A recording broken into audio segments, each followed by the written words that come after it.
Hey everybody, the day has finally come. We hit 825,000 subscribers. We're playing, as promised, Doki Doki Literature Club. I got some stuff right at the outset here. I don't know what happens in this game, but I've been told by people and also told by the screen right here. It's not for children. It's not for those who are easily disturbed. Don't watch. If you find yourself in either of these groups, you no longer have my permission to proceed. Okay? I don't know what happens, because I was going to look into what happened, and everybody told me if you look into what happens, then it's going to spoil the game, and if you spoil the game, there's no point in playing it. So I got to give you this blanket disclaimer at the front of this. And then also, secondarily, I do welcome your comments, of course, but the whole series is already recorded.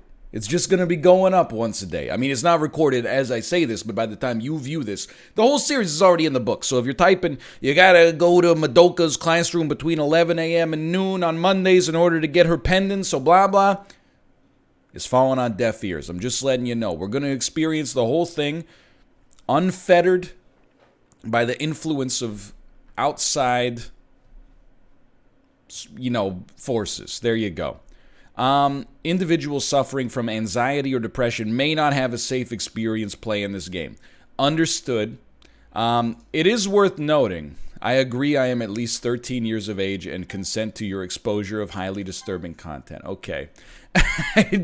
I will say, this is not a meme game.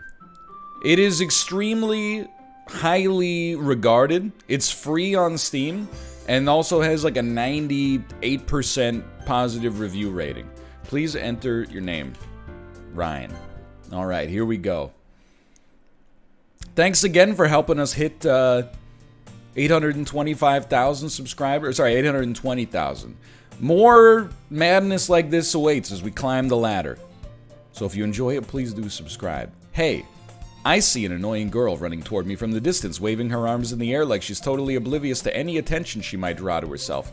That girl is Sayori, my neighbor and good friend since we were children. You know, the kind of friend you'd never see yourself making today, but it just kind of works out because you've known each other for so long. We used to walk to school together on days like this, but starting around high school, she would oversleep more and more frequently, and I would get tired of waiting up. Just get an alarm clock on me. But if she's gonna chase after me like this, I almost feel better off running away. However, I just sigh and idle in front of the crosswalk and let Sayori catch up to me. Ha ha! I overslept again. This is Sayori. She oversleeps. But I caught you this time, maybe, but only because I decided to stop and wait for you. You say that like you were thinking about ignoring me. That's mean, Ryan. Well, if people stare at you for acting weird, then I don't want them to think we're a couple or something. Fine, fine. But you did wait for me after all. I guess you don't have it in you to be mean even if you want to. Whatever you say, Sayori. Ehehehe. We cross the street together and make our way to school. As we draw near, the streets become increasingly speckled with other students making their daily commute. By the way, Ryan, have you decided on a club to join yet? I have a feeling I will be joining the literature club. I told you already, I'm not really interested in joining any clubs. I'm more focused on my academic performance and playing NHL 2K5. I haven't been looking either. That's not true. You told me you would join a club this year. Did I? I'm sure it's possible that I did in one of our many conversations where I dismissively go along with whatever she's going on about. Sayori likes to worry a little too much about me when I'm perfectly content just getting by on the average while spending my free time on games and anime. Well, this was made for me. Uh-huh. I was talking about how I'm worried you won't learn to socialize or have any skills before you go to college. Your happiness is really important to me, you know. And I know you're happy now, but I'd die at the thought of you becoming a NEET in a few years because you're not used to the real world. I believe that a NEET, if we're going to put rap genius annotations, is someone who's not currently employed in education or in training. So it's someone who's just living in their room, playing video games and posting on forums and stuff like that. You trust me, right? Don't make me keep worrying about you. All right. I'll look at a few clubs if it makes you happy. No promises, though. Will you at least promise me you'll try a little? Yeah, I guess I'll promise you that. So kind of no promises. Yay! Why do I let myself get lectured by such a carefree girl? More than that, I'm surprised I even let myself relent to her. I guess seeing her worry so much about me makes me want to ease her mind at least a little bit, even if she does exaggerate everything inside of her head. Here we are. The school day is as ordinary as ever. And it's over before I know it. After I pack up my things, I stare blankly at the wall looking for an ounce of motivation. Clubs. Sayori wants me to check out some clubs. I guess I have no choice but to start with the anime club. Some might say you have a choice. Hello, Sayori. Sayori must have come into the classroom while I was spacing out. I look around and realize that I'm the only one left in the classroom. I thought I'd catch you coming out of the classroom, but I saw you just sitting here and spacing out, so I came in. Honestly, you're even worse than me sometimes. I'm impressed. You don't need to wait up for me if it's going to make you late to your own club. Well, I thought you might need some encouragement, so I thought, Know what? Well, that you could come to my club. Sayori? Yeah? There is no way I'm going to your club. Meanie? Sayori is vice president of the literature club. The Mike Pence of classic novels. Not that I was ever aware that she had any interest in literature. In fact, I'm 99% sure she only did it because she thought it would be fun to start a new club. Since she was the first one to show interest after the one who proposed the club, she inherited the title, Vice President. That said, my interest in literature is guaranteed to be even less. Yeah, I'm going to the anime club. Come on, please. Why do you care so much anyway? Well, I kind of told the club yesterday I would bring a new member, and Natsuki made cupcakes and everything. Don't make promises you can't keep. I can't tell if Sayori is really that much of an airhead, or if she's so cunning as to have planned all of this out. I let out a long sigh. Fine, I'll stop by for a cupcake, okay? Yes, let's go. I'll eat a sugary snack, but I'm not reading any words. And thus today marks the day I sold my soul for a cupcake. I dejectedly follow Sayori across the school and upstairs, a section of the school I rarely visit, being generally used for third-year classes and activities. Sayori, full of energy, swings open the classroom door. Everyone, the new member is here. I told you, don't call me a new member. I glance around the room. Girl 1, welcome to the literature club. It's a pleasure meeting you. Sayori always says nice things about you.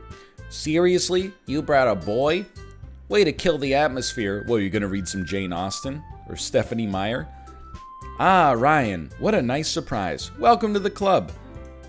All words escape me in this situation. This club is full of incredibly cute girls. What are you looking at? If you want to say something, say it. I'm the short, spunky one. I'm the leader of the group, Natsuki. The girl with the sour attitude, whose name is apparently Natsuki, is one I don't recognize.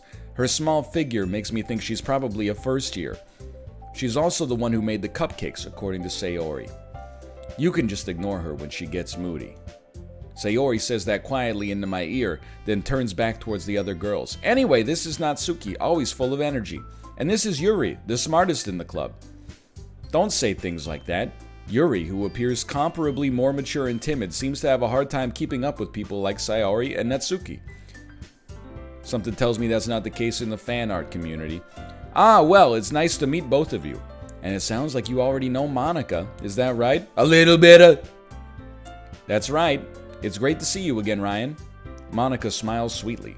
We do know each other. Well, we rarely talked, but we were in the same class last year. She was probably the most popular girl in class. Smart, beautiful, athletic, plus that ink work. Basically, completely out of my league. So having her smile at me genuinely feels a little... You too, Monica. Come sit down, Ryan. We made room for you at the table so you can sit next to me or Monica. I'll get the cupcakes. Hey, I made them. I'll get them. Sorry, I got a little too excited. Then how about I make some tea as well? The girls have a few desks arranged to form a table. As Sayori mentioned, it's been widened so there is one space next to Monica and one space next to Sayori. Natsuki and Yuri walk over to the corner of the room where Natsuki grabs a wrapped tray and Yuri opens the closet. Still feeling awkward, I take a seat next to Sayori. You always dance with the one that brought you. Natsuki proudly marches back to the table, tray in hand. Okay, are you ready? Ta-da! Whoa! Natsuki lifts the foil off the tray to reveal a dozen white, fluffy cupcakes decorated to look like little cats. The whiskers are drawn with icing and little pieces of chocolate were used to make ears. So cute! I had no idea you were so good at baking, Natsuki. Well, you know. I have no different voices for the characters, except she's getting a little gremlin voice. This is the best I got. Just hurry and take one. Sayori grabs one first, then Monica. I follow. It's delicious. Sayori talks with her mouth full and has already managed to get icing on her face. I turn the cupcake around in my fingers, looking for the best angle to take a bite. Natsuki is quiet. I can't help but notice her sneaking glances in my direction. Is she waiting for me to take a bite? I finally bite down. The icing is sweet and full of flavor. I wonder if she made it herself. This is really good. Thank you, Natsuki. Why are you thanking me? It's not like Haven't I heard this somewhere before? It's a joke, I'm sure that's a meta related to visual novels in general. Made them for you or anything. Eh? I thought you technically did. Sayori said, well, maybe, but not for you, dummy. Alright. I give up on Natsuki's weird logic and dismiss the conversation. Yuri returns to the table carrying a tea set. She carefully places a teacup in front of each of us before setting down the teapot next to the cupcake tray. You keep a whole tea set in this classroom? Don't worry, the teachers gave us permission. Wow, your teachers let you have tea? That's crazy. In my culture, if you bite a chicken finger into the shape of a gun, you get expelled. After all, doesn't a hot cup of tea help you to enjoy a good book? I guess. Don't let yourself get intimidated. Yuri's just trying to impress you with her choice of caffeinated beverage. That's not insulted. Yuri looks away. I meant that I believe you. While tea and reading might not be a pastime for me, but I at least enjoy tea. I'm glad. Yuri faintly smiles to herself in relief. Monica raises an eyebrow, then smiles at me. How does anything get done? This is my question, and I'm not trying to just make this a farce. Do you ever read? Or is it, I've been to meetings like this. Hey, we got an hour booked. We're going to talk about, X, Y, and Z. First 10 minutes, people are showing up late. Then it's refreshments. Oh, delicious refreshments. How was your weekend? Blah, blah, blah. By the time you get to the end of the meeting, you talked about the stuff you're supposed to talk about for like 2 minutes. Monica raises an eyebrow, then smiles at me. So what made you consider the literature club? I was afraid of this question. Something tells me I shouldn't tell Monica I was practically dragged here by Sayori. Well, I haven't joined any clubs yet, and Sayori seemed really happy here, so that's okay, don't be embarrassed. We'll make sure you feel right at home, okay? As president of the literature club, it's my duty to make the club fun and exciting for everybody.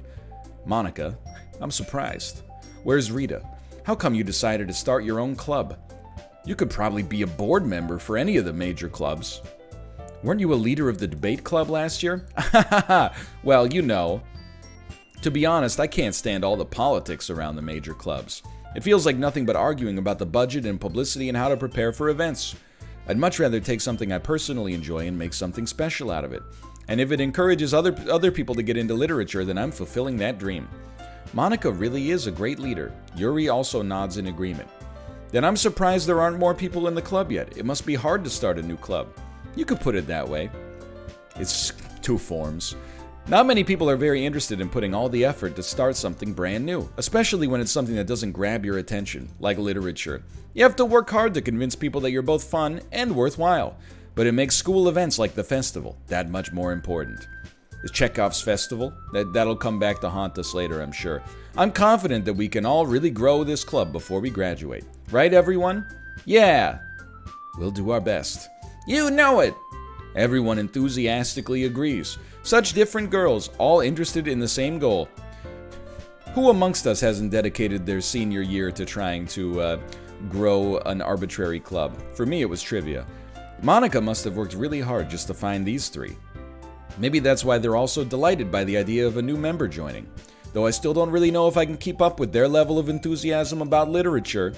So Ryan, what kinds of things do you like to read? Well, considering how little I've read these past few years, I don't really have a good way of answering that. Mostly long forum posts, manga. I mutter quietly to myself, half joking, but absolutely deadly serious at the same time. Natsuki's head suddenly perks up. It looks like she wants to say something, but she keeps quiet. Not much of a reader, I guess. Well, that can change. What am I saying? I spoke without thinking after seeing Yuri's sad smile. Anyway, what about you, Yuri? Well, let's see. Yuri traces the rim of her teacup with her finger. My favorites are usually novels that build deep and complex fantasy worlds like Twilight. The level of creativity and craftsmanship behind them is amazing to me. I just can't wait to see what other crimes Grindelwald has committed. And telling a good story in such a foreign world is equally impressive. Yuri goes on, clearly passionate about her reading. She seemed so reserved and timid since the moment I walked in, but it's obvious by the way her eyes light up that she finds her comfort in the world of books, not people. But you know, I like a lot of things. Stories with deep psychological elements usually immerse me as well. Isn't it amazing how a writer can so deliberately take advantage of your own lack of imagination to completely throw you for a loop? Anyway, I've been reading a lot of horror lately. I read a horror book once. I desperately grasp something I can relate to at the minimal level. At this rate, Yuri might as well be having a conversation with a rock. Really? I wouldn't have expected that, Yuri. For someone as gentle as you. I guess you could say that, but if a story makes me think or takes me to another world, then I really can't put it down. Surreal horror is often very successful at changing the way you look at the world, if only for a brief moment. I hate horror. Oh, why is that? Well, Natsuki's eyes dart over to me for a split second, knowing I'm a big fan of Ari Aster's 2019 film Midsommar. Never mind. That's right, you usually like to write about cute things, don't you, Natsuki? What? What gives you that idea? You left a piece of scrap paper behind last club meeting. It looked like you were working on a poem called There Once Was a Man from Nantucket. Don't say it out loud. And give that back. Fine. Your cupcakes, your poems, everything you do is just as cute as you are. Sayori sidles up behind Natsuki and puts her hands on her shoulders. I'm not cute. Natsuki, you write your own poems? Well, I guess sometimes. Why do you care? I think that's impressive. Why don't you share them sometime? No. Natsuki averts her eyes. You wouldn't like them. Not a very confident writer yet? I understand how Natsuki feels. Sharing that level of writing takes more than just confidence. The truest form of writing is writing to oneself. You must be willing to open up to your readers, exposing your vulnerabilities and showing even the deepest reaches of your heart. That's what I think after recording 7,000 episodes of Isaac. Do you have writing experience too, Yuri? Maybe if you share some of your work, you can set an example and help Natsuki feel comfortable enough to share hers. Are you in high school? Most of your writing experience is 5-paragraph argumentative essays about school uniforms. I guess it's the same for Yuri. I wanted to read everyone's poems. We all sit in silence for a moment. Okay, I have an idea, everyone. Natsuki and Yuri look quizzically at Monika. Let's all go home and write a poem of our own. Then next time we meet, we'll all share them with each other. That way, everyone is even. Yeah, let's do it. Plus, now that we have a new member, I think it will help us all get a little more comfortable with each other and strengthen the bond of the club. Hey, here's a thought. What if we read, a book, a pretty short one? 1984? That's a short one. It's less than 150 pages. We could all come back next week and talk about it. Isn't that right, Ryan? Monika smiles warmly at me once again. Hold on, there's still one problem. What's that? Now that we're back to the original topic of me joining the club, I bluntly come forth with what's been on my mind the entire time. I never said I would join this club. I'm fielding a lot of offers right now. I still have other clubs to look at, and I lose my train of thought. All 4 girls stare back at me with dejected eyes. But, I'm sorry, I thought, Ryan,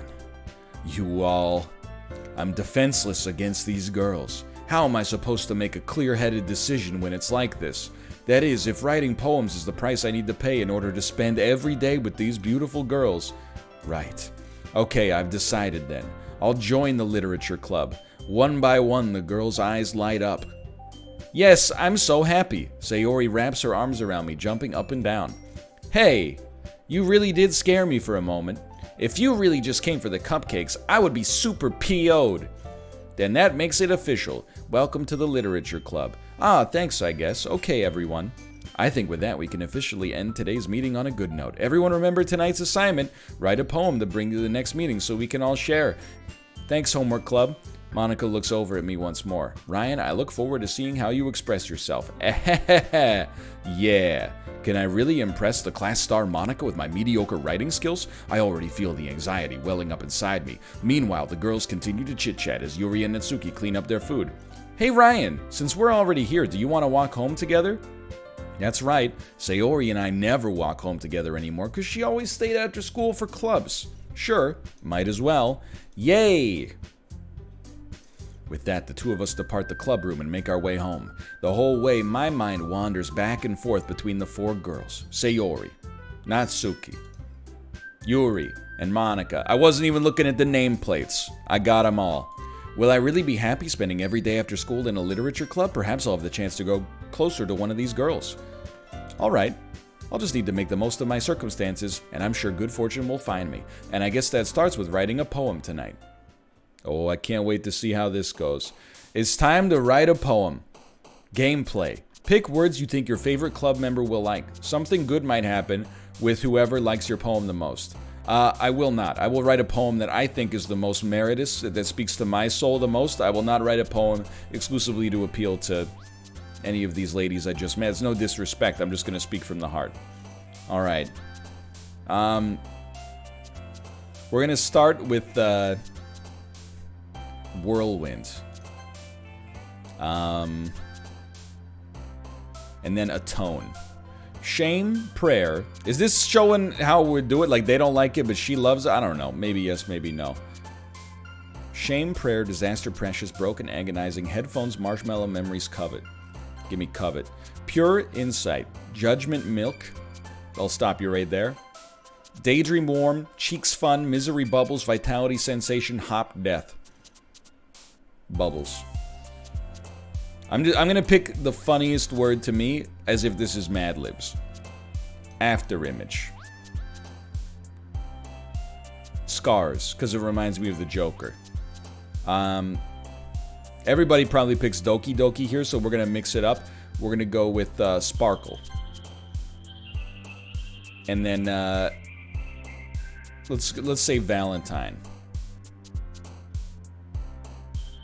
Aura. Vanilla. That's a good one. Effulgent. You know what? Who says video games can't teach you anything? Google, define effulgent. Shining brightly. Hold on one moment, please. Let's see if we can get a pronunciation check. Just give me one moment. Excuse me? Effulgent. Effulgent. Effulgent. B-17 bomber. Okay, let's go with it. Let's style on him, day one. Treasure. Papa. Papa. Papa anger. Papa anger. Depression. Papa anger. Depression. Email. Email. Horror. Horror. Frightening. Parfait. Alright. Now I can't wait to see how that comes out. Hi again, Ryan. Glad to see you didn't run away on us. Haha, nah, don't worry. This might be a little strange for me, but I at least keep my word. Well, I'm back at the literature club. I was the last to come in, so everyone else is already hanging out. Thanks for keeping your promise, Ryan. I hope this isn't too overwhelming of a commitment for you, making you dive headfirst into literature when you're not accustomed to it. Oh, come on, like he deserves any slack. Sayori told me you didn't even want to join any clubs this year, and last year too. I don't know if you plan just to come here and hang out or what, but if you don't take us seriously, then you won't see the end of it. Natsuki, you certainly have a big mouth for someone who keeps her manga collection in the club room. Oh, the truth come out. Natsuki finds herself stuck between Monika and manga. Manga is literature. Swiftly defeated, Natsuki plops back into her seat. Don't worry, guys. Ryan always gives it his best as long as he's having fun. He helps me with busy work without me even asking, like cooking, cleaning my room. How dependable. Sayori, that's because your room is so messy, it's distracting. And you almost set your house on fire once. Is that so? You two are really good friends, aren't you? I might be a little jealous. I have not demonstrated any skill or acumen so far. Your interest is misplaced. How come? You and Ryan can become good friends too. Sayori? How dare you suggest we could become friends?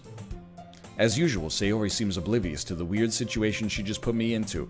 Oh, Yuri even brought you something today, you know? Wait, Sayori? And me? Not really. Don't be shy. It's really nothing. What is it? Never mind. Sayori made it sound like a big deal when it's really not. What do I do? I'm sorry, Yuri, I wasn't thinking. I guess that means it's up to me to rescue the situation with my trademark charm. Hey, don't worry about it. First of all, I wasn't expecting anything in the first place to begin with. So any nice gesture from you is a pleasant surprise. It'll make me happy no matter what. Is that so? Yeah, I won't make it like a big deal if you don't want it to be or whatever. Alright. Well, here. Yuri reaches into her bag and pulls out, I for real thought that said a Glock. I didn't want you to feel left out, so I picked out a book I thought you might enjoy. I swear to God, if this is Jordan Peterson's 12 Rules to Life, I'm gonna lose my freaking mind. It's a short read, so it should keep your attention, even if you don't usually read. And we could, discuss it if you wanted.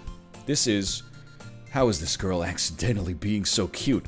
She even picked out a book she thinks I'll like, despite me not reading much. Yuri, thank you. I'll definitely read this. I enthusiastically take the book, never to be seen again. Phew. Well, you can read it at your own pace. I look forward to hearing what you think. Now that everyone's settled in, I expected Monica to kick off some scheduled activities for the club, but that doesn't seem to be the case. Sayori and Monica are having a cheery conversation in the corner. Yuri's face is already buried in a book. I can't help but notice her intense expression, like she's waiting for this chance. Meanwhile, Natsuki is rummaging around in the closet. Read my poem! Man, it looks like no one wants to be bothered today. I slumped down into the nearest desk. How am I supposed to occupy myself with something literature related by myself like this? I don't know, you could read. I guess I could always read some of the book Yuri gave me, but I'm feeling a little too tired to read. I could probably fall asleep right now. I close my eyes and end up listening in on Sayori's conversation with Monica. We're probably gonna seem really lame compared to all the other clubs. Well, we can't give up. The festival is our chance to show everyone what literature is all about. The problem is that the idea of a literature club sounds too dense and intellectual. And that's clearly not what's actually happening here. But it's not like that at all, Mostly it's just a nap room. We just need a way of showing that to everyone, something that speaks to their creative minds. That doesn't solve the problem, though. Hey, what do you mean? Even if we come up with the most fun thing ever, nobody will come in the first place if it's a literature event. So it's more important to figure out how to get people to show up in the first place, And after they come, we can do the thing to speak to their creative minds. What's this? Sayori is taking this very seriously. It's rare to hear her deliberating like this. That's a good point. In that case, do you think food will do the trick? What kind? Well, I guess we could... Cupcakes! Good thinking. Natsuki would love to do that. You're right. Natsuki makes the best cupcakes. That works out perfectly. That wasn't why you suggested it? Cupcakes speak to my creative tummy. Cupcakes it is, then. I'm hungry. Anyway, we still need to work out the details of the event itself. Sayori, we have so much in common. We're both slaves to the metabolic processes of thermodynamics. I find myself smiling. In the end, Sayori is still her usual self, but therein lies the unexpected reason I admire her. Unlike me, who has trouble finding any motivation at all. Hey, don't be so down on yourself. You wrote a 20-word poem earlier. Sayori can put her mind to things and make them come to life, unless it's waking up on time. I suppose that's why I end up letting her get on my case about things. I can't help but wonder what it would be like to see the world through her eyes. Ooh-ah. Hoo-ah. I open my eyes to find Sayori's face filling my vision. I nearly fall out of my chair. Sorry. Wait. Actually, I'm not sorry. It's your fault for sleeping like that. This isn't the napping club. Does our school have a napping club? You're staying up late again, aren't you? Now that you're in a club, you're gonna have less time for anime, That's not gonna be a problem for me. You'll need to get used to it. Don't say that so loud. I glance over my shoulder to see if Monica overheard. It's true, though. Yeah, I know. You're always looking out for me, Sayori. It's what I do best. That's a problem. What about you? You look out for me better than you look out for yourself. You're still oversleeping every day, aren't you? Not every day. That's not very convincing. How many days this past week have you gotten up on time? It's a secret. I knew it. Come on. At least give me the benefit of the doubt. I can't even do that. Look, Sayori, it's written all over you. Eh? Sayori glances around at herself. How is it written all over me? Like Joker's damage tattoo. You were clearly in a rush this morning. What about this outfit says in a rush to you? Look, your hair is sticking out all around here. Ah! I run my fingertips down the side of Sayori's hair, trying to straighten it out. Man, you really need a brush for this. My hair is just really hard to get right. I won't fall for that. There's more than just your hair. Look, your bow isn't straight either, and there's a toothpaste stain on your collar right here. I try to wipe off the stain with my finger. But nobody would ever notice that. Of course they would. Nobody's going to tell you about it because they don't want to embarrass you. Fortunately, I don't really care about all that. Hey, you meanie. And you don't even keep your blazer buttoned up. Seriously, Sayori, why do you think you don't have a boyfriend yet? Eh? That's super mean. Sorry, but you'll thank me later. Wow. I start to button her blazer from the bottom. When did he become such a jerk? Once you see how much better it looks, you'll change your mind. Okay, this is an uncomfortable sight. This is so funny. What is? Well, I was just thinking about how weird it is to have a friend who does these sorts of things. Don't say that. You'll make me feel weird about it, stupid. It's okay, though. I'm happy we're like this. Aren't you? Ah, I guess. Hey, be careful. The button might come off. Why is this one so hard to close? I struggle to fully close the button near her chest. Does this thing even fit you properly? It did when I bought it. Sigh. If you ever buttoned it, you would have noticed sooner that it doesn't fit you anymore. What are you smiling about? That's what she's smiling about. Don't say that out loud. Anyway, you look much better now, so... why does it feel strange to see Sayori's blazer buttoned up like that? But it's so stuffy. Ooh, it's not worth it at all. Sayori hastily unbuttons her blazer once more so we don't have to draw a new character model. Phew, that's so much better. Sayori puts her arms out and twirls around. So if I keep it unbuttoned, then I won't get a boyfriend, right? What kind of logic is that? And why are you saying that like it's a good thing? Because if I had a boyfriend, he wouldn't even let you do things like this. And you would take care of me better than anyone else would anyway. So that's why I'm keeping it unbuttoned. Stop saying all these embarrassing things. Eh? I didn't say anything embarrassing. Jeez. Well, anyway, just focus on trying to wake up a little earlier. Only if you focus on going to bed earlier. Fine. It's a deal. I guess we really are better at taking care of each other than we are at taking care of ourselves. Yeah, I guess so, huh? So maybe you should come wake me up in the morning. You're doing it again, Sayori. But I was joking that time. Man, it's impossible to tell with you sometimes. Okay, everyone. Monica suddenly calls out. Why don't we share the poems we wrote now? I've been waiting for this all day. I feel like this is as good a time as any to stop episode 1. We'll get right into episode 2. Thanks for all your support. Again, this is a subscriber milestone. I'm eager to see the response to this, and I'm open to what's happening in this game. I know, by the way, if you're going like, NL thinks it's a traditional visual novel, I know that ain't the case. I don't know how it ain't the case, but I'm getting sucked into the visual novel portion, and I'm waiting for them to pull the rug out from under me. If I have to be uncomfortable the whole time, that's why it's a milestone and not something I was doing every day to begin with. For now, thanks for watching. I'll see you tomorrow with part 2. See ya!